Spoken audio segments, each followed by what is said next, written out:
Praise the Lord. Minute with God's word. నేటి దిన వాగ్దానము. మత్తయి సువార్త 5వ అధ్యాయము 44వ వచనము. మీ శత్రువులను ప్రేమించుడి, మిమ్మును హింసించు వారి కొరకు ప్రార్థన చేయుడి. మీరు మీ శత్రువుల కోసం ప్రార్థిస్తున్నారా? నిన్ను మోసం చేసిన వారు, ఎగతాళి చేసిన వారు మరియు నిన్ను తిరస్కరించిన వారి కోసం నీవు ప్రార్థించడం కష్టమని నేను అర్థం చేసుకోగలను. అయితే యేసు వారందరినీ ప్రేమిస్తున్నాడని మనము తెలుసుకోవాలి. వేధింపుల సమయాల్లో కూడా మన శత్రువులను ఎలా ప్రేమించాలో అనేదానికి యేసు సరైన ఉదాహరణగా నిలిచారు. యేసు శిలువపై మాట్లాడిన మొదటి మాట క్షమాపణ గురించి. నేడు దేవుడు శిలువపై మాట్లాడిన మాటలనే గుర్తు చేసుకోండి.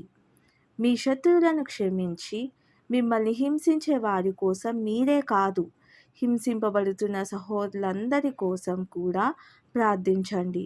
వారి కోసం ప్రార్థించడానికి ఈరోజు కొంత సమయం కేటాయించుతారా? ఆమెన్.